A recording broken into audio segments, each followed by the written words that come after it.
Hotel ছেড়েছে তুর্য। আর কতদিন হোটেলে থাকা যায়? তাছাড়া এ তো কোনো দর্শনীয় স্থানের হোটেল নয় যে জানালাটা খুললে মন প্রাণ জুড়িয়ে যাবে। স্নিগ্ধ শীতল বাতাস এসে আবেশিত করবে তাকে। এটা শহরের বুকে রাত কাটানোর জন্য হোটেল, যেখানে জানালা খুললে গরম বায়ু, অযাচিত কোলাহল, যানবাহনের প্যাঁপাধ্বনির উৎপাত পাওয়া যায়। যদিও উচ্চমানের পরিপাটি এক সুন্দর হোটেলে ছিল তুর্য, তবুও দিনের পর দিন এখানে থাকতে আর ভালো লাগছে না তার। তাছাড়া এখন যেহেতু রাজশাহীর বুকে বউয়ের দেখা পেয়েছে, তখন এখানে তাকে থাকতে হবে বেশ অনেকটা দিনের জন্য। আর তো কোনো উপায় নেই। প্রথম দিকে বউয়ের দেখা পেয়েও তাকে না চিনে যে ভুলগুলো করেছে, তার সংশোধন করতে হবে এখন। বউকে মানাতে হবে, তাকে নিজের প্রেমে ফেলতে হবে, তার প্রণয় উপলব্ধি করাতে হবে। সব মিলিয়ে অনেকটা সময়ের প্রয়োজন তুর্যের। তাই তো রাজশাহীতে বাসা ভাড়া নেওয়ার সিদ্ধান্ত নিয়েছে ছেলেটা। ঢাকায় নিজেদের ব্যবসার কাজ বাপ চাচাদের উপর চাপিয়ে দিয়েছে কিছুদিনের জন্য। তারপরও এখানে বসে যতটা তদারকি করা সম্ভব সে করবে। আর মাঝে মাঝে খুব প্রয়োজন হলে স্বল্প সময়ের জন্য ঢাকায় যাবে। রাজশাহীতে ইতোমধ্যে বাসা ভাড়া নিয়ে ফেলেছে তুর্য। পৃথাদের বাড়ির কাছাকাছি রেখেছে বাসাটা, তবে 2-3টা ঘরের পরে। পাছে যদি তার রাজাকার শ্বশুরটা কোনোভাবে দেখে নেয় তাকে, তখন দেখা যাবে দলবল নিয়ে তাকেই বাসা থেকে উচ্ছেদ করতে চলে এসেছে। তুর্য এই মুহূর্তে কোনো ঝামেলা চাইছে না। শ্বশুরবাড়ির সাথে তো একদমই নয়, তাই একটু দূরে দূরেই বাসাটা রেখেছে সে। আজ সন্ধ্যার দিকে তুর্য উঠেছে সেই বাসায়। যদিও ব্যাচেলর মানুষ থাকবে, তত কিছু গোছানোর নেই। যতটুকু প্রয়োজনীয় ফার্নিচার কিনেছিল, তা ওই ফার্নিচার দিতে যে ছেলে পেলে এসেছিল তারাই গুছিয়ে দিয়ে গেছে। আর বাদবাকি গুছানোর জন্য তো আরুষ আছেই। তুর্য আর ওই গুছগাছের দিকে মনোযোগ না দিয়ে বিশাল আকারের 3টা প্যাকেট নিয়ে বসলো মেঝেতে। আরুষ কপাল কুঁচকাল। পুরো ফ্ল্যাটের জন্য তেমন কোনো আসবাবপত্র কিনল না তুর্য, অথচ বেশ হম্বিতম্বি করে জনবল দ্বারা এই বড় বড় প্যাকেটগুলো আনালো। কি আছে প্যাকেটগুলোর মধ্যে? আরুষের হৃদয়ে সন্দেহ জাগল। সন্দিহান কণ্ঠে সে শুধালো, এর ভেতরে কি আছে স্যার? তুর্য আরুষের কথা শুনেও যেন শুনল না। কোনো উত্তর না দিয়ে সে বেশ গুরুত্ব সহকারে খুলল প্রথম বড় প্যাকেটটা। সাথে সাথেই প্যাকেটের ভেতর থেকে বেরিয়ে এলো এক নারীর চিত্র। আরুষের ভ্রু কুঁচকে এলো। এটা কার ছবি? তাছাড়া ছবিটা দেখেও তো বেশ পুরনো দিনের কোনো নারী চরিত্র মনে হচ্ছে। চিত্রকর্মের আদলও বেশ পুরনো, আজকালকার যুগের ন্যায় রঙিন এবং খুব নিখুঁত নয়। আগের দিনের চিত্রশিল্পীদের জ্যামিতিক প্যাটার্নের ন্যায় আঁকা এই চিত্রকর্ম। আরুষ ভেতরে ভেতরে কৌতূহল অনুভব করল। কৌতূহলী কণ্ঠে জিজ্ঞেস করল, এটা কার ছবি স্যার? তুর্য 2 হাত দ্বারা চিত্রকর্মটা দেয়ালে লাগাতে লাগাতে জবাব দিল, আমার মায়ের বংশের পূর্ব নারী ঘসিটি বেগমের চিত্র এটা। আরুষ অবাক হতে গিয়েও অবাক হলো না। তুর্যের আচার আচরণ, কথাবার্তা সবকিছুর সাথেই সে বেশ পরিচিত। এই বান্দার দ্বারা যে সবকিছু সম্ভব তা সে জানে। সেখানেই সামান্য ঘসিটি বেগমের চিত্রকর্ম আর কি। ঘসিটি বেগমের ছবিটা দেয়ালে টানিয়ে পরের আরেকটা প্যাকেট খুলল তুর্য। এবার প্যাকেট থেকে একজন পুরুষের চিত্রকর্ম বেরিয়ে এলো। এই পুরুষের চিত্র এই যুগের বলে মনে হচ্ছে না, আগের ঘসিটি বেগমের চিত্রের নাই আঁকা। আরুষ আবারও কৌতূহলবশত জিজ্ঞেস করল, এটা কার ছবি স্যার? এবার তুর্য ফিরে তাকালো আরুষের পানে। 2 হাতে চিত্রটা আরুষের সামনে ধরল। অতঃপর বলল, তোর তো একে চেনার কথা আরুষ, ভালো করে দেখ, চোখ নাক মুখ সব খুঁটিয়ে খুঁটিয়ে দেখ, দেখবি ঠিকই চিনে যাবি। আরুষ বিশ্বাস করল তুর্যের কথা। বড় বড় চোখ করে সে তাকালো ছবিটার পানে। নিশ্চয়ই এই ব্যক্তি ইতিহাসখ্যাত কোনো পুরুষ মানুষ হবে, যাকে আরুষের চেনার কথা। ইতিহাসখ্যাত ব্যক্তিদের ছাড়া তো আর তেমন কারো চিত্রকর্ম তৈরি করা হতো না তৎকালীন সময়ে। আরও সময় নিয়ে খুঁটিয়ে খুঁটিয়ে দেখল ছবিতে থাকা পুরুষকে। বেশ কিছুক্ষণ নানাভাবে সে চেষ্টা চালালো লোকটাকে চেনার, কিন্তু ফলাফল শূন্য। আরুষ মাথা চুলকে বলল, কে এটা? আমি চিনতে পারছি না স্যার। সাথে সাথে নাক মুখ কুঁচকে ফেলল তুর্য। নাক ছিটকে বলল, ছি আরুষ, তোকে নিয়ে তো আমার এবার লজ্জা হচ্ছে। তুই কিনা শেষে নিজের পূর্বপুরুষদের চিনতে পারছিস না। কেমন ছেলে তুই? আরুষ অবাক হলো, সাথে সাথে কিছুটা লজ্জাও পেল। এই পুরুষ কিনা তার পূর্বপুরুষ, অথচ সে চেনে না। আরুষের মনে মনে খারাপ লাগলো ভীষণ। সে নিজ বংশের পূর্বপুরুষদের চেনে না, অথচ তার পূর্বপুরুষদের তুর্য চেনে। এর থেকে লজ্জার আর কি হতে পারে ভাই? তবুও আপাতত আরুষ লজ্জা গিলে খেল। তার এই পূর্বপুরুষকে অবশ্যই চিনতে হবে তাকে, নয়তো পরবর্তীতে আবার কেউ হুট করে এসে এই ছবি দেখিয়ে তাকে কিছু জিজ্ঞেস করলে লজ্জায় পড়তে হবে। আরুষ জিহ্বা দিয়ে নিজের ওষ্ঠ ভেজালো। জানার আগ্রহ নিয়ে তুর্যকে শুধালো, এর নাম কি স্যার? এ আমার কোন পূর্বপুরুষ? তুর্য যেন এবার মহা বিরক্ত হলো। আরুষের দিক থেকে দৃষ্টি ঘুরিয়ে ছবিটা দেয়ালে লাগাতে উদ্যত হলো। কপাল কুঁচকে জবাব দিল, এটা মীর জাফর, তোর কলিজার বন্ধনের পূর্বপুরুষ। আরুষ হতাশ হলো, নিজের উপর নিজেই বেশ বিরক্ত হলো। এ তো জানা কথা ছিল যে তুর্য কোনো গুরুত্বপূর্ণ উত্তর দেবে না, কিন্তু তুর্যের চরিত্র সম্পর্কে জানার পরও এই কথা তার মাথায় কেন এলো না? ধুর, আর কিছুই সে জিজ্ঞেসই করবে না তুর্যকে। পাগল লোকের সব পাগলামি কথাবার্তা। আরুষের ভাবনার মধ্যে তৃতীয় নম্বর প্যাকেটটা খুলল তুর্য। তার ভেতর থেকেও বেরিয়ে এলো এক পুরুষের ছবি। তবে এই ছবিটা আগেরগুলোর মতো পুরনো নয়, যদিও এটা কোনো অংশে চিত্রকর্ম বলে মনে হচ্ছে না। এটা ক্যামেরাবন্দি কোনো ছবি মনে হচ্ছে। আরুষ জিজ্ঞেস করবে না ভেবেও কৌতূহলী হয়ে পড়ল। কোনো কিছু না ভেবেই জিজ্ঞেস করে ফেলল, এটা কার ছবি? তুর্য দেয়ালে ছবিটা লাগালো।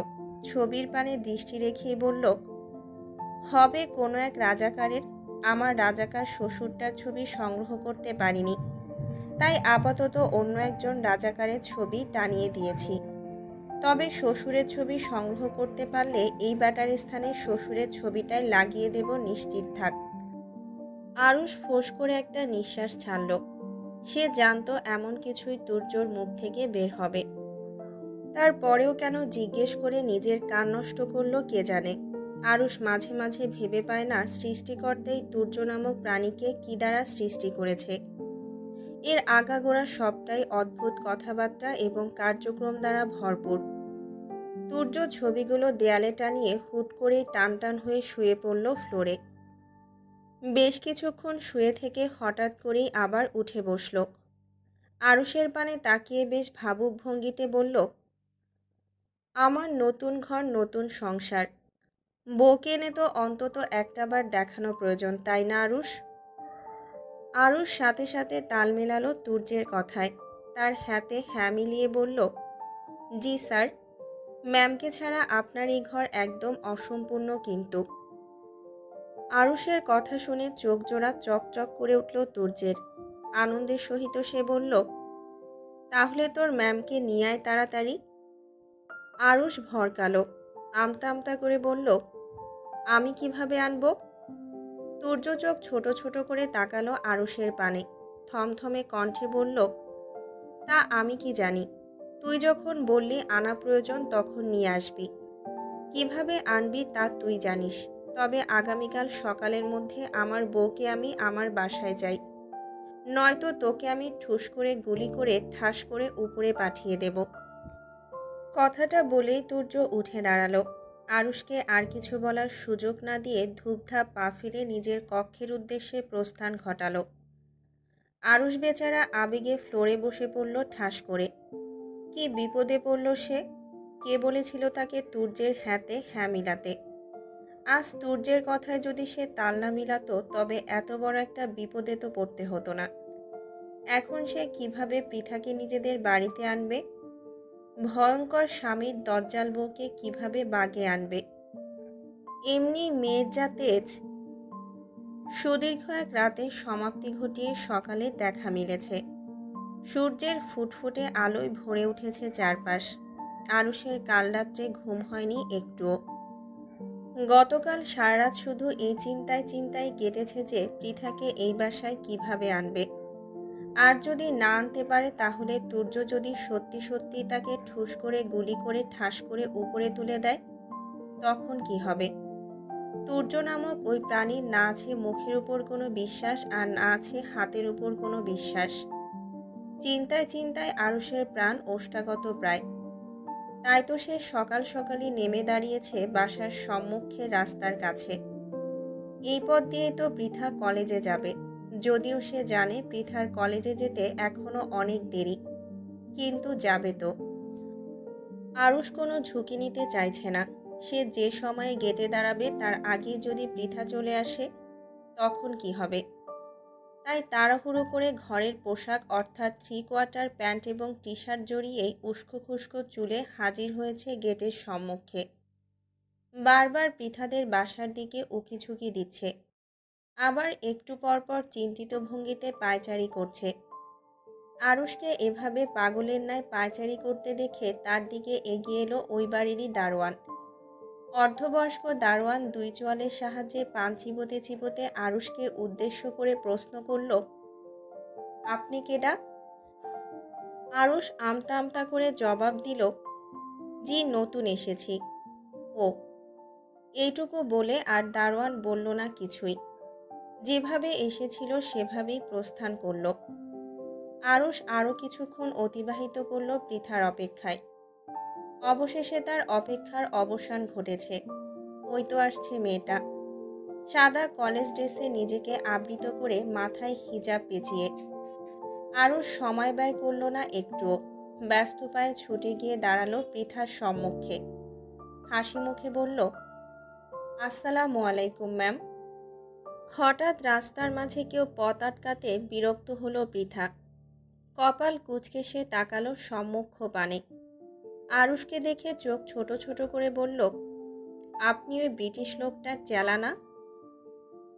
আরুষ ভ্যাবাচাকা খেয়ে গেল, কিন্তু পরক্ষণে নিজেকে সামলে নিল। যেমন স্বামী তার তেমন বই হবে, এটা মোটেই বিস্ময়কর কিছু নয়। তাছাড়া পৃথা ভুল কিছু তো আর বলেনি। তুর্য তো সত্যি ব্রিটিশদের অন্তর্ভুক্ত, রন্ধে রন্ধে তার ব্রিটিশগিরি। এত বছর পড়াশোনা এবং ব্যবসার সুবাদেও ইংল্যান্ডেই ছিল তুর্য। তপ্ত নিঃশ্বাস ফেলল আরুষ। এখন আর নিজ কাজ ব্যতীত অন্য সব চিন্তাভাবনার সময় নেই। ফ্ল্যাট থেকে যখন বেরিয়েছিল তখন দেখে এসেছিল তুর্য ঘুমাচ্ছে। ছেলেটার ঘুম ভাঙার আগেই পৃথাকে নিয়ে তাকে ফ্ল্যাটে যেতে হবে। কিন্তু সমস্যা হচ্ছে, এই দজ্জাল মেয়েটা কি তার কথায় যেতে রাজি হবে? তুর্যের কথা শুনলেই তো সম্ভবত মুখের উপর নাকচ করে দেবে। আরুষ তবু আশা ত্যাগ করল না। কিছুটা ইতস্তত করে বলল, আপনি একটু আমাদের বাসায় আসবেন ম্যাম? আরুষের হঠাৎ এহেন কথায় কপালে ভাঁজ পড়ল পৃথার। তারা এখনো অপরিচিত একে অপরের নিকট। শুধুমাত্রই মাঝে মধ্যে কিছু দুর্ঘটনা আর ঝগড়ায় তাদের সাক্ষাৎ। তাছাড়া ওই ব্রিটিশ লোকটাও যে খুব একটা ভালো তা নয়। তার উপর তাকে সে সহ্যই করতে পারে না। যদি সহ্য করতেই পারত তবে কি আর সেদিন ওভাবে সকলের সম্মুখে থাপ্পড় দিতে পারত? সেদিনের কথা স্মরণে আসতেই মেজাজ বিগড়াল পৃথার। হৃদয়ে জমে থাকা কর্ধ ডালপালা মেলে দিল। ঝাঁঝালো কণ্ঠে মেয়েটা বলল, ওই ব্রিটিশ লোকটার বাসায় আমি কখনো যাব না। আরুষ যেন আগে থেকেই জানত পৃথা এমন কিছুই বলবে। সে নিজের গলার স্বর একটু নরম করল, অনুরোধের স্বরে বলল, প্লিজ চলুন না ম্যাম। কেন, আপনার স্যারের আমাকে আরেকটা থাপ্পড় মারার বাকি আছে নাকি? না মানে? আরুষকে আর বলতে দিল না পৃথা। তার কথার মাঝেই বলল, পাগলা কুকুরে কামড়িয়েছে আমাকে যে আমি নিজে যেচে ওই ব্রিটিশ লোকটার গুহায় প্রবেশ করব? আমার কলেজ আছে, যাচ্ছি আমি। কথাটা বলেই পৃথা সম্মুখ পানে পা বাড়ালো। আরুষ তাড়াহুড়া শুরু করল। একটাবার যদি পৃথা এখান থেকে চলে যায়, তারও নির্ঘাত উপরে চলে যাওয়ার টিকিটটা নিশ্চিত হয়ে যাবে। আরুষ হন্তদন্ত হয়ে পিছু নিল পৃথার। আর কোনো উপায় না পেয়ে চট করে বলল, আসলে আমার স্যার খুব অসুস্থ, তো তাই আপনাকে একটু আসতে বলেছিলাম আমাদের বাসায়, এছাড়া আর কিছুই নয়। তুর্যের অসুস্থতার খবর শুনে পৃথা থমকে দাঁড়ালো। যতই শত্রুতা হোক, একটা লোক অসুস্থ এই কথা শুনে নিশ্চয়ই চলে যাওয়া কোনো বিবেকবান মানুষের কর্ম নয়। পৃথাকে দাঁড়াতে দেখে একটু সাহস পেল আরুষ। জিহ্বা দিয়ে ওষ্ঠ ভিজিয়ে কিছুটা করুণ কণ্ঠে বলল, আসলে আমরা এই রাজশাহী শহরে নতুন, কাউকেই চিনি না তেমন, কোনো আত্মীয় স্বজনও নেই আমাদের এখানে। যতই ঝগড়া বিবাদ যাই হোক না কেন, আমরা অল্প স্বল্প চিনলেও এখানে আপনাকেই চিনি শুধুমাত্র। তাই আর কি বলছিলাম, আপনি যদি একটু আমার সাথে আসতেন ভালো হতো। স্যার হঠাৎই অসুস্থ হয়ে পড়েছেন, বাসায় শুধুমাত্র আমি আর সেই ছিলাম। একা পুরুষ মানুষ কি থেকে কি করব বুঝতেই পারছিলাম না তো, তাই। কথাটা বলে একটু থামলো ছেলেটা। মলিন কণ্ঠে বলল, যাক, আপনি যদি না আসতে চান তাহলে তো আর কিছুই করার নেই। এমনিও স্যার আপনার সাথে খুব একটা ভালো ব্যবহার করেনি, দেখি আর কাউকে পাই কিনা। আপনাকে বিরক্ত করার জন্য দুঃখিত। পৃথার খারাপ লাগলো আরুষের কথা শুনে। সে পূর্ণ দৃষ্টিতে তাকালো ছেলেটার পানে। তার পা থেকে মাথা পর্যন্ত অবলোকন করে মনে হলো ছেলেটা সত্যিই বলছে। হয়তো তার স্যার অসুস্থ। পোশাক আশাক চোখ মুখেও বেশ চিন্তিত মনে হচ্ছে আরুষকে। তবে কি ওই ব্রিটিশ লোকটা একটু বেশি অসুস্থ? পৃথা না করতে পারল না। যতই হোক লোকটা অসুস্থ। তুর্য হয়তো খারাপ লোক ব্রিটিশ, কিন্তু সে তো তা নয়। একজন মানুষ অসুস্থ আর সাহায্য করার মতো কেউ নেই, শুনেও হাত পা গুটিয়ে কিভাবে বসে থাকবে সে? পৃথা রাজি হলো আরুষের সাথে যেতে। ঝামেলাহীন ভাবে বলল, চলুন, দেখি কি হয়েছে আপনার স্যারের। আরুষ খুশি হলো ভীষণ। যাক, অবশেষে বুদ্ধি কাজে লেগেছে। পৃথা রাজি হয়েছে, এর মানে এই যাত্রায় তার জীবনটা বেঁচে গেল। আরুষ উৎফুল্ল হয়ে পৃথাকে সাথে নিয়ে ফ্ল্যাটে ঢুকল। এদিক ওদিক দৃষ্টি ঘুরিয়ে চোখ পড়ল তুর্যের কক্ষের দরজা খোলা। আরুষ ভাবল স্যারকে একটা সারপ্রাইজ দেওয়া যাক। নিশ্চয়ই হঠাৎ করে বউকে দেখে চমকে যাবে সে, এবং তার উপর খুশিও হবে। তাই আরুষ আর ইতিউতি না করে পৃথাকে নিয়ে সোজা তুর্যের কক্ষে এলো। কিন্তু এ কি, তুর্য কোথায়? বিছানা তো খালি। পৃথা আর আরুষ দুজনেই আশেপাশে খুঁজতে শুরু করলো তুর্যকে। ওয়াশরুমের থেকে মৃদু পানির শব্দ কর্ণে আঘাত হানল তাদের। দুজনেই নিশ্চিত হলো তুর্য ওয়াশরুমে। এই পর্যন্ত সব ঠিকঠাকই ছিল, কিন্তু বিপত্তি বাঁধল এরপরে। ওয়াশরুমে বসে বেশ উচ্চস্বরে গান ধরল তুর্য। নিজের বেসুরো কণ্ঠে গাইতে শুরু করলো, জীবনে শান্তি নাই রে, মনে শান্তি নাই রে, শান্তির বাপ তার মায়েরে নিয়ে বিলেতে পালাই গেছে, আর আমার ঘরে রাখি গেছে ঘসিটি বেগম, সাথে রাখিছে মির্জাফর শ্বশুর বাড়িতে রাজাকার।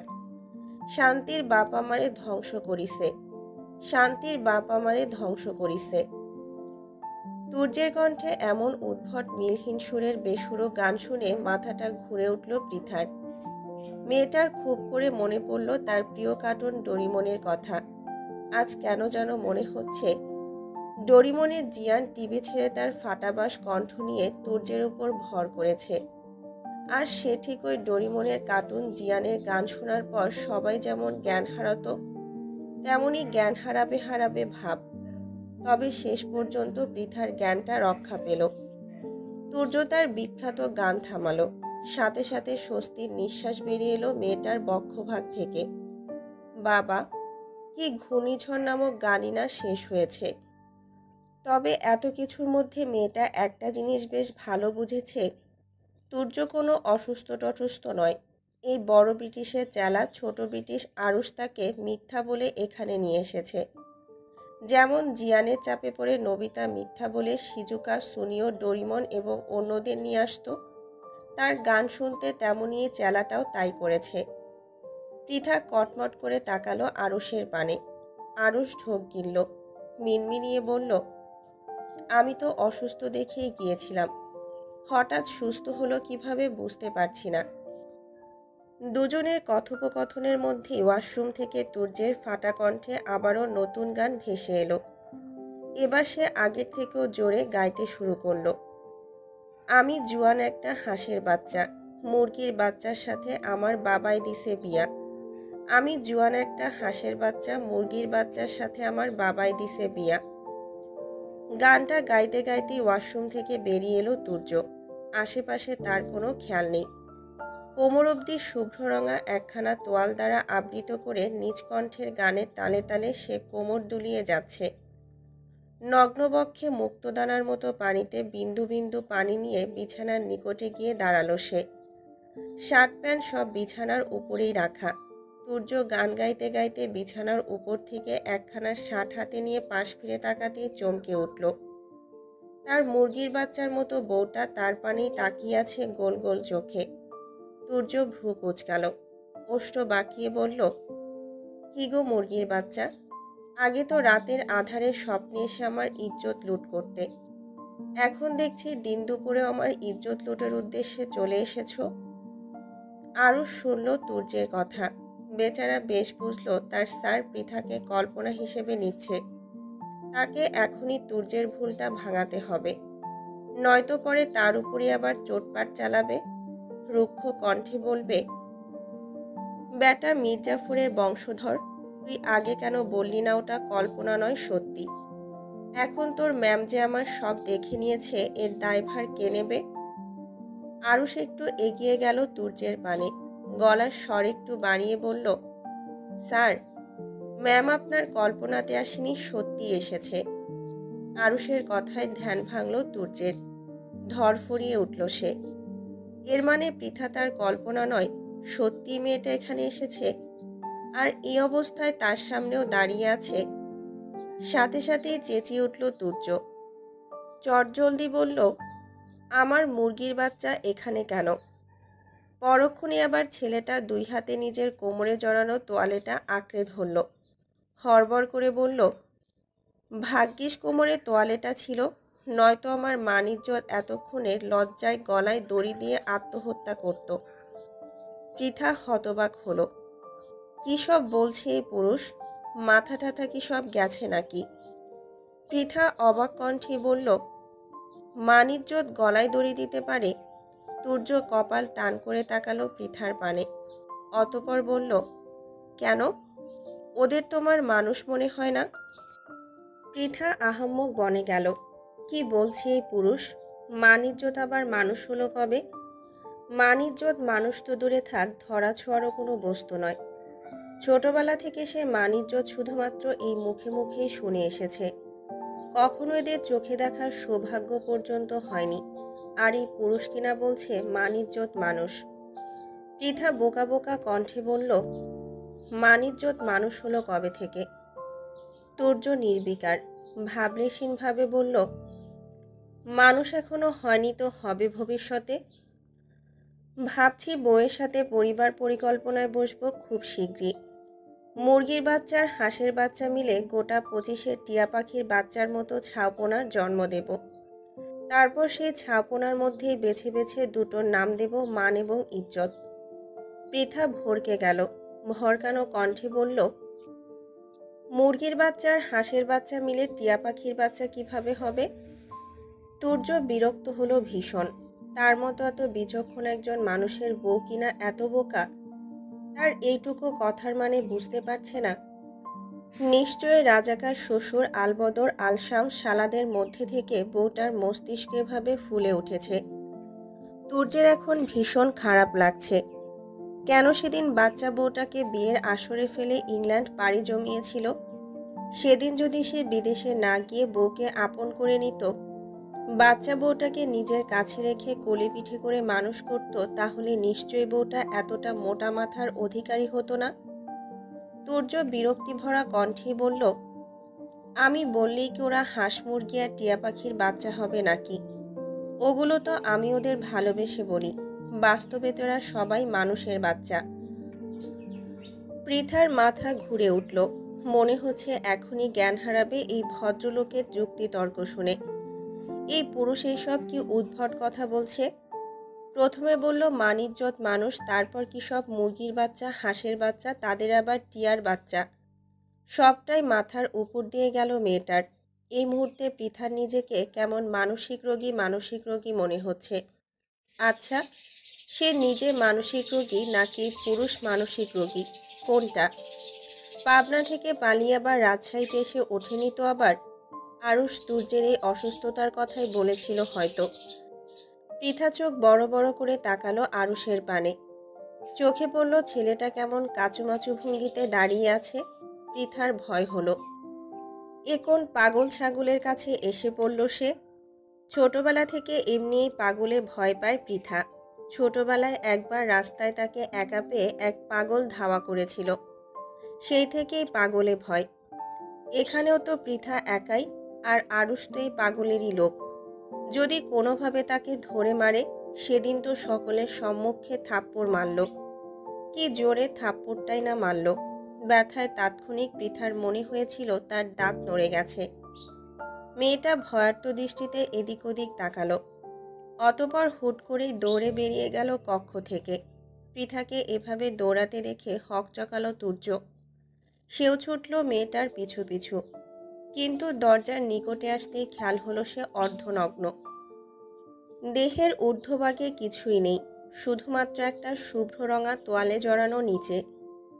তুর্য নির্লজ্জ ঠিক আছে, তাই বলে এতটাও নির্লজ্জ নয় যে অর্ধ উলঙ্গ হয়ে শুধুমাত্র একটা তোয়ালে জড়িয়ে রাস্তায় রাস্তায় দৌড়াবে। তুর্য নিজ কক্ষের দরজার সম্মুখে গিয়ে থেমে গেল। আরুষকে তাড়া দিয়ে বলল, আমার বউকে তাড়াতাড়ি ধর আরুষ। পৃথা দৌড়ে বেরিয়ে এলো তুর্যদের বিল্ডিং থেকে। তবে সে এসেই থামল না বিল্ডিংয়ের সম্মুখে। দৌড়ে আরও কিছু দূরে গিয়ে থমকে দাঁড়ালো। হাঁটুতে ভর দিয়ে জোরে জোরে কয়েকটা নিঃশ্বাস নিয়ে নিজেকে ধাতস্থ করল। অতপর আবার স্বাভাবিক গতিতে হাঁটা শুরু করলো। কিন্তু কিছুটা দূরে যেতেই পৃথা অনুভব করল তার নাম ধরে ডাকছে কেউ একজন। পুরুষালী সেই কণ্ঠস্বর। আবার ওই ব্রিটিশ পাগল আর তার চেলাটা না তো? মেয়েটা দাঁড়ালো না, পায়ের গতি বাড়িয়ে দিল। তবে তাই বলে পেছন থেকে তার নাম ধরে ডাকাটা থামেনি, বরং আরও বেশি করে শোনা যাচ্ছে ডাকটা। পৃথা আবারও দৌড়াতে গিয়েও থেমে গেল। কণ্ঠস্বরটা কেমন চেনা চেনা মনে হচ্ছে। আরুষ কিংবা তুর্যের কণ্ঠের ন্যায় মনে হচ্ছে না। পৃথা থমকে দাঁড়ালো। পেছন ফিরে তাকাতেই চোখে পড়ল অতি পরিচিত এক মুখশ্রী। এ কি? এ তো পৃথার কলেজের একজন সম্মানীয় অধ্যাপক নাহিদ স্যার। যদিও বয়সে নিতান্তই অল্পবয়স্ক পুরুষ, তবুও সারত তাদের পড়ায়। অথচ তার এত ডাকাডাকি সত্ত্বেও পৃথা চলে যাচ্ছিল বেয়াদবের মতো। মনে মনে অনুতপ্ত হলো মেয়েটা। ততক্ষণে তার সম্মুখে এসে দাঁড়ালো নাহিদ। হাঁপাতে হাঁপাতে বলল, কতক্ষণ ধরে ডাকছি আপনাকে, শুনছেনই না? পৃথা জিহ্বা নাড়িয়ে ওষ্ঠ ভেজালো। আমতা আমতা করে বলল, দুঃখিত স্যার, আমি শুনিনি। নাহিদ আর এই বিষয়ে তেমন কথা বাড়ালো না। স্বভাবসুলভ ওষ্ঠে হাসি ফুটিয়ে বলল, আপনি এখানে? জি, আমার বাসায় এখানে স্যার। ও, আমি একটা কাজে এসেছিলাম। তা কলেজে যাচ্ছেন নাকি? পৃথা মাথা নাড়ালো। মুখে জবাব দিল, হ্যাঁ। নাহিদ আবারও হাসল। অতপর বলল, আমিও যাচ্ছি, চলুন একসাথেই যাই আমরা। পৃথা বারণ করতে চেয়েও পারল না। হাজার হলেও শিক্ষক মানুষ, তার মুখের উপর না কিভাবে বলবে। পৃথা সায় জানালো নাহিদের কথায়। পাশাপাশি হাঁটতে শুরু করলো দুজন। ততক্ষণে তুর্য নিচে চলে এসেছে আরুষকে নিয়ে। বিল্ডিংয়ের সম্মুখে দাঁড়াতেই তার চোখে পড়ল অপ্রত্যাশিত দৃশ্যটি। তার বউয়ের পাশে কিনা অন্য একটা ছেলে হেঁটে যাচ্ছে। আর তার বউ কি সুন্দর অবলীলায় হেঁটে যাচ্ছে ওই অল্প বয়সী ছোকরার পাশে। তুর্যের চোখ দুটো জ্বলে উঠল। চোয়াল শক্ত হয়ে এলো মুহূর্তেই। বক্ষপিঞ্জরে জ্বলে উঠল হিংসাত্মক মনোভাব। তুর্য অগ্নিদৃষ্টিতে তাকালো পৃথার পানে। ভারী কণ্ঠে বলল, এই শিয়ালের বাচ্চাটা আবার কে, খোঁজ নে আরুষ। আরুষ সূর্যের আসার কিছুটা আগে এখানে এসে দাঁড়িয়েছিল, তাই পৃথার সাথে থাকা ছেলেটাকে বেশ ভালোভাবেই দেখে নিয়েছিল। আরুষ পৃথা এবং নাহিদের হাঁটার পানে দৃষ্টি রেখেই বলল, খোঁজ নিতে হবে না স্যার, ছেলেটা ম্যামের কলেজের শিক্ষক মোহাম্মদ নাহিদ ভূঁইয়া। প্রথম যেদিন ম্যামকে খুঁজতে তার কলেজে গিয়েছিলাম সেদিনই দেখেছি। আরুষের কথায় তুর্যের কর্ধ যেন আরও বাড়ল। কপালের রগগুলো ফুলে ফেপে নীলচে হয়ে ধরা দিল সাথে সাথে। থমথমে কণ্ঠে সে বলল, মহিলা কলেজে কেন অল্প বয়সী শিক্ষক থাকবে? দেশে কি মহিলার শিক্ষক কিংবা বয়স্ক শিক্ষকের অভাব পড়েছিল? আরুষ তাকালো তুর্যের কর্ধিত মুখ পানে, আমতা আমতা করে বলল, আমি আগেই বলেছি স্যার, শিক্ষক পিতার সমতুল্য। তুর্য কটমট করে তাকালো আরুষের পানে, দাঁতে দাঁত চেপে বলল, চুপ থাক আহাম্মক, তোর এই ব্যাটাকে কোন দিক থেকে আমার বউয়ের বাপ মনে হচ্ছে? এই ব্যাটার সাথে কি এখন আমার শাশুড়িকে বিয়ে দেওয়া যাবে? এই ব্যাটা কি আমার শাশুড়ির মতো অর্ধ বুড়ির পানে দুষ্ট দৃষ্টি দেবে? উল্টো এর হাবভাব দেখে মনে হচ্ছে এটা আমার শাশুড়ির মেয়ের দিকে দুষ্ট দৃষ্টি দেওয়ার জন্য প্রস্তুত। আরুষ আর কিছু বলার অবকাশ পেল না। তুর্য তো ভুল কিছু বলেনি। আর তাছাড়াই নাহিদ ব্যাটার হাবভাবও খুব একটা ভালো থাকেনি তার নিকট। কলেজে স্যাররা থাকবে ভাব নিয়ে, তাদের আচরণ হবে অন্যরকম। তা নয়, এ তো ছাত্রীর পেছনে পেছনে দৌড়ে ছাত্রীর সাথে ভাব বিনিময় করে। কোন কলেজের শিক্ষক ছাত্রী তার ডাকে সাড়া না দিলে পেছন পেছনে দৌড় শুরু করে? নিশ্চয়ই নাহিদ শিয়ালের মনে অন্য কিছু চলছে। সময় গড়ালো। পৃথার কলেজ ছুটি হয়েছে মাত্রই। কলেজের সম্মুখে গাড়ি নিয়ে দাঁড়িয়ে আছে তুর্য এবং আরুষ। অপেক্ষা করছে পৃথার জন্য। মেয়েটাকে গেট থেকে বেরিয়ে আসতে দেখে গাড়িতে উঠে বসল তুর্য। পৃথা তাদের গাড়ির কাছাকাছি আসতেই একটু গলা বাড়িয়ে ছেলেটা বলল, গাড়িতে উঠে এসো পৃথা। আচমকা কারো এমন কথায় হকচকালো মেয়েটা, তবে পরক্ষণেই পাশ ফিরে তুর্যকে দেখে ভ্রু কুঁচকে এলো। সাথে কিছুটা ভয়ও লাগলো। এই পাগলটা আবার এখানে কেন চলে এসেছে? আগে তো তাকে একদম দেখতেই পারতো না, আর এখন পিছন ছাড়ছে না। এদের উদ্দেশ্য কি? তারপর আবার গাড়িতে উঠতে বলছে, কোথায় না কোথায় নিয়ে গুম করে দেবে বা তার সাথে কোনো খারাপ কাজও করতে পারে। কথাগুলো ভাবতে আঁতকে উঠল পৃথার নাজুক কিশোরী হৃদয়। আজকাল কোনো মেয়েই তো নিরাপদ নয়। রোজই পত্রিকা খুললে অসংখ্য মেয়েদের সম্ভ্রম হারানোর হাহাকার চোখে পড়ে। সেখানে এই লোক তো পৃথার অপরিচিত। পৃথার হৃদয়ে ভয় ডানা মেলল। দুই হাত সে খামচে ধরল নিজের কলেজ ড্রেসের দুই পাশে। তখনই আবার ভেসে এলো তুর্যের ভারী কণ্ঠস্বর। থমথমে কণ্ঠে সে বলল, গাড়িতে উঠে এসো। পৃথার দেরি করল না একটু। তুর্যের পানে একবার তাকিয়ে আবারও দৌড় শুরু সম্মুখের দিকে। তুর্যের কপালে ভাঁজ পড়ল। এমনি সকালে অন্য পুরুষের সাথে দেখে মেজাজটা চটেছিল। এখন আবার এই মেয়ে তাকে উপেক্ষা করল। সকালেও তাকে উপেক্ষা করে দৌড়ে চলে গেল আবার এখনও। অথচ সকালে পরপুরুষের সাথে কি সুন্দর হেসে খেলে হেঁটে গেল। শরীরে রক্ত যেন টগবগিয়ে ফুটে উঠল ছেলেটার। লম্বা লম্বা পা ফেলে সে এগিয়ে গেল পৃথার পানে। দুপুরের দিকে রাস্তা ফাঁকা থাকায় অল্পতেই মেয়েটাকে ধরে ফেলল তুর্য। পৃথা তবুও তুর্যের হাত থেকে পালানোর চেষ্টা চালালো, কিন্তু ছেলেটা ছাড়ল না তাকে। বরং এক প্রকার টেনে হিঁচড়ে ছুঁড়ে ফেলল গাড়ির ভেতরের দিকে। অতঃপর নিজেও গাড়ির ভেতরে ঢুকে বসল। পৃথার এক হাত শক্ত করে ধরে আরুষকে আদেশের সুরে বলল, বাইরে যা তুই। তুর্যের আদেশ আসতে দেরি, কিন্তু আরুষের বেরিয়ে যেতে দেরি হলো না। আরুষ যেন টুপ করে লাফিয়ে গাড়ির বাইরে পড়ল। সাথে সাথে গাড়ির দরজা লক করে দিল তুর্য। পৃথার হাত ছেড়ে দিয়ে গায়ে লিয়ে দিল সিটের সাথে। পৃথার ভয় আরও বাড়ল। আগে তো তাও একজন সুস্থ মানুষ আরুষ তাদের সাথে ছিল, আর এখন সে একা একটা অর্ধপাগল ব্রিটিশ পুরুষের সাথে গাড়ির ভেতরে। এই লোক যদি তাকে কিছু করেও ফেলে, সে অবলা একজন মেয়ে মানুষ হয়ে কিছুই করতে পারবে না। যদি মেরে টেরে ফেলে দেয়? ভয়ে গলা শুকিয়ে এলো পৃথার।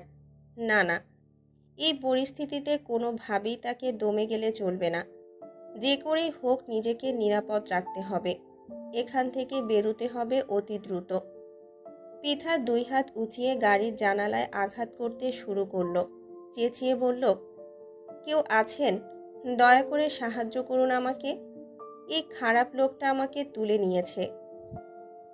তুর্য নিজের চোখ বন্ধ করে নিল। তাচ্ছিল্যের স্বরে বলল, তুমি ভয় পেলে চিৎকার করলে, অথচ তুমি জানলেই না পৃথিবীতে এই মুহূর্তে সব থেকে আমার নিকটই নিরাপদ বেশি। স্বামী আমি তোমার। পৃথার নিজের চিৎকার চেঁচামেচিতে তুর্যের বলা নিচু কণ্ঠের একটা শব্দও তার কর্ণে পৌঁছালো না। ছেলেটা শেষ এক পলক তাকালো ব্যস্ত পৃথার পানে। অতঃপর চোখ বন্ধ করে পড়ে রইল আগের মতোই। পৃথা কতক্ষণ চিৎকার চেঁচামেচি করল, অতঃপর ক্লান্ত হয়ে নিশ্চুপ হয়ে গেল। তুর্য চোখ মেলে তাকালো পৃথার পানে, ওষ্ঠ বাঁকিয়ে বলল, দম শেষ?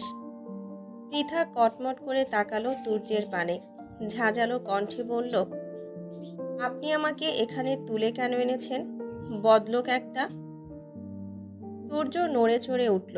সোজা হয়ে বসে গাড়ির পেছনের দিক থেকে এক বোতল পানি বের করে আনলো।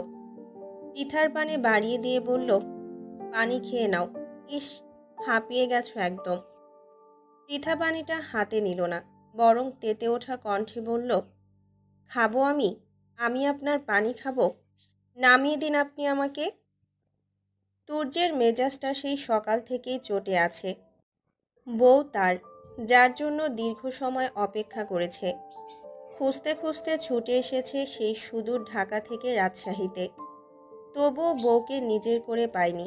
সে বউ কিনা তার চোখের সম্মুখে তাকে উপেক্ষা করে অন্য পুরুষের পাশ ঘেঁষে রাস্তায় হাঁটে, আর যত অভিনয় তার সম্মুখে। তুর্য তবুও নিজেকে যথাসম্ভব নিয়ন্ত্রণে রাখার চেষ্টা চালাচ্ছে। সে কখনোই চায় না এই বাচ্চা বউটার উপরে তার ক্রোধের কোনো লেশমাত্র পড়ুক। তুর্য জোরে জোরে কয়েকটা নিঃশ্বাস নিয়ে নিজেকে স্বাভাবিক করার চেষ্টা করল। কিছুটা স্বাভাবিক কণ্ঠেই বলল, মুরগির বাচ্চা মুরগির বাচ্চার মতো থাকো। এভাবে বাচ্চাওয়ালা মুরগির মতো ফোঁসফোঁস না করে পানিটা গলায় ঢালো। চিৎকার চেঁচামেচি করতে করতে ঘেমে গেছো। আমাকে নিয়ে আপনাকে এত ভাবতে হবে না। আমাকে নামিয়ে দিন এক্ষুনি। পৃথার কাট কাট কণ্ঠস্বর।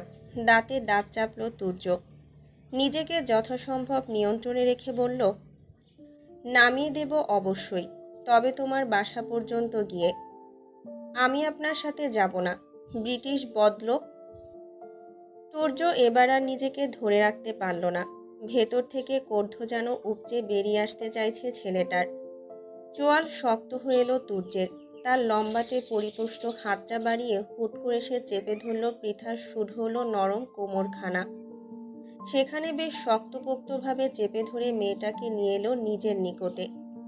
দাঁতে দাঁত চেপে বলল, তা আমার সাথে যাবে কেন? যাবে তো এই কলেজের অল্পবয়স্ক কচি কোনো স্যারের সাথে। তুর্যের কণ্ঠ নিঃসৃত কোনো কথা তেমনভাবে পৌঁছালো না পৃথার কর্ণে। মেয়েটা বরং নাজেহাল হয়ে উঠেছে তুর্যের অপ্রত্যাশিত অনাকাঙ্ক্ষিত স্পর্শে। এই প্রথম পৃথার অঙ্গে কোনো পুরুষের ছোঁয়া, তাও এতটা গভীরভাবে, শরীরের গভীরতম এক স্থানে। মেয়েটা ক্ষণে ক্ষণে কেঁপে উঠছে কেমন। তীব্র অস্বস্তি বোধে নাজুক হয়ে পড়েছে ছোট্ট মেয়েটার কিশোরী হৃদয়। ভেতরে ভেতরে তোলপাড় শুরু হয়ে গেছে। এলোমেলো দৃষ্টি ফেলল পৃথা। কম্পিত কণ্ঠে বলল, আমাকে ছেড়ে কথা বলুন। তুর্য ছাড়ল না, বরং টেনে মেয়েটাকে আরও নিকটে নিল। পৃথার মুখের কাছে মুখ নিয়ে বলল, ছাড়ব না। কি করবে তুমি? তুর্যের প্রতিটা নিঃশ্বাসের বায়ু আশ্রে পড়ছে পৃথার চোখ মুখে। পরম আবেশে চোখ দুটো বন্ধ করে নিল মেয়েটা। কিন্তু আশ্চর্যের বিষয় হলো, তুর্যের এই অনাকাঙ্ক্ষিত স্পর্শ পৃথার কেমন জানি খারাপ লাগছে না।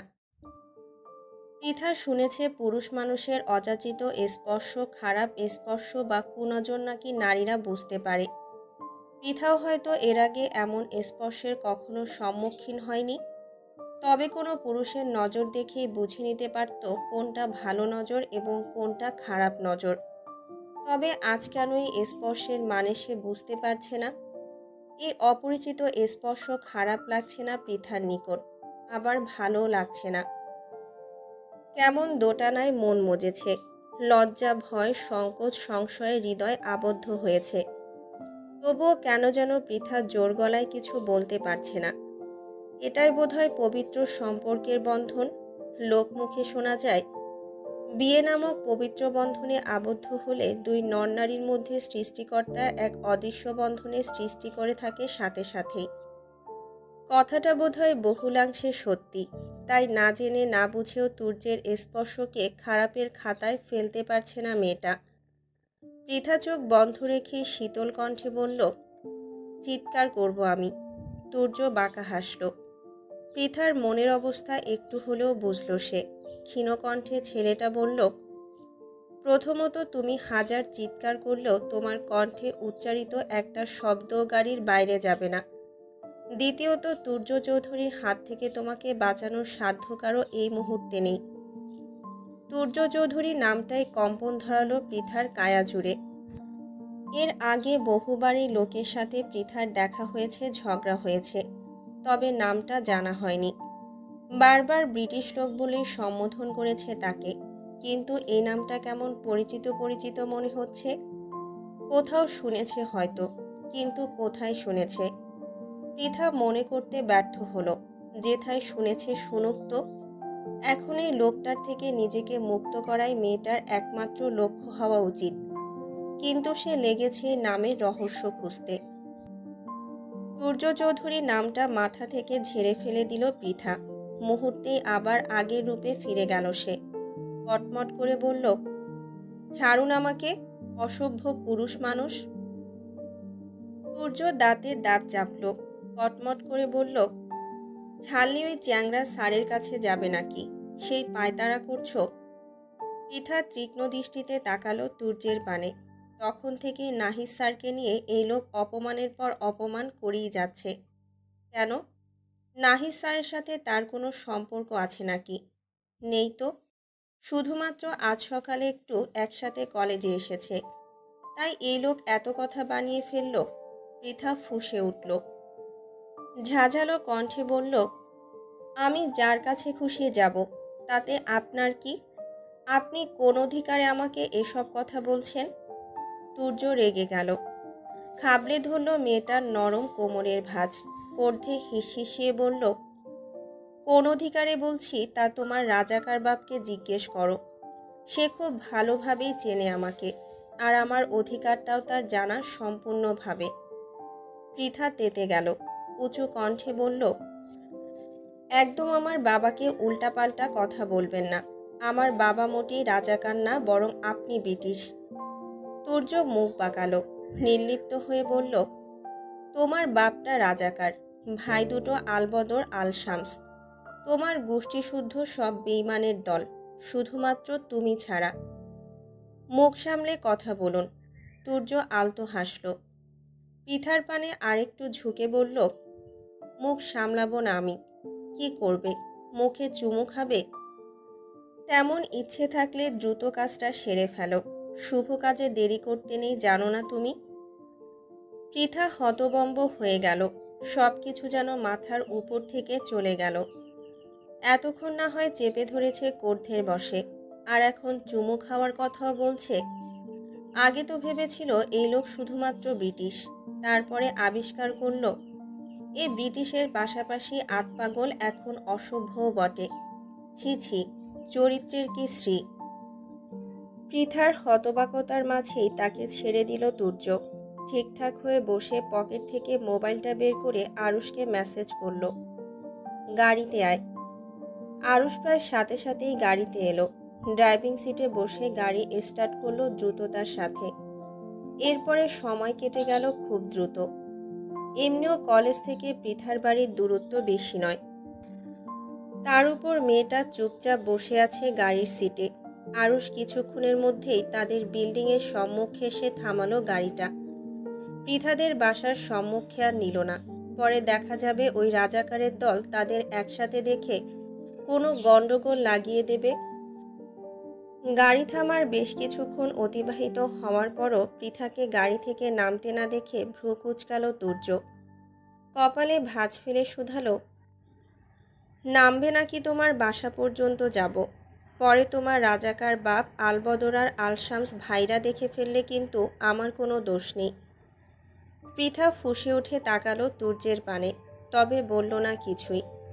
এখন এই লোকের সাথে বাকবিতণ্ডায় জড়িয়ে দেরি করার ইচ্ছে নেই কোনো। এমনি আতপাগলের পাল্লায় পড়ে অনেকটা সময় দেরি হয়েছে মেয়েটার। পৃথা ফোঁস করতে করতে গাড়ি ছেড়ে বাইরে নেমে দাঁড়ালো। তীব্র কর্ধ্য নিয়ে ঠাস করে লাগালো দরজাটা। অতপর হনহন করে হাঁটা দিল সম্মুখ পানে। সূর্য হেসে ফেলল বউয়ের রাগ দেখে, বিড়বিড়িয়ে বলল, মুরগির বাচ্চার মতো বউটা আমার।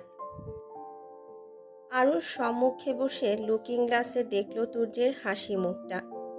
কেমন যেন তুর্যের কার্যকলাপে সায় দিতে পারছে না সে।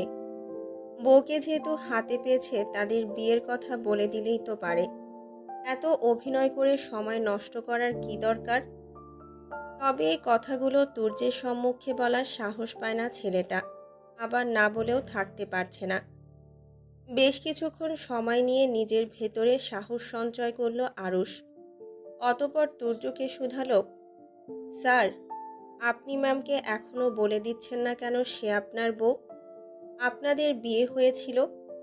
থামল আরুষ, আমতা আমতা করে বলল, একবার সত্যিটা বলে দিলেই তো হয়, সব ঝামেলা শেষ হয়ে যায়। এসব লুকোচুরি খেলার মানে কি স্যার? তুর্য হাসল গাড়ির সিটের সাথে গায়ে এলিয়ে দিয়ে বলল, বউয়ের সাথে লুকোচুরি খেলতে ভালো লাগছে আরুষ। বউটার বিভ্রান্তিকর মুখশ্রী হৃদয়ে প্রশান্তি দিচ্ছে। তপ্ত নিঃশ্বাস ফেলল আরুষ, বিড়বিড়িয়ে বলল, এই প্রশান্তি না আবার অশান্তির কারণ হয়ে দাঁড়ায়। আরুষের নিচু স্বরে বলা কথাগুলো তুর্যের কর্ণে ঠিকঠাকভাবে পৌঁছালো না। ভ্রু চিয়ে সে শুধালো, কিছু বললি? আরুষ এড়িয়ে যেতে চাইল তুর্যকে।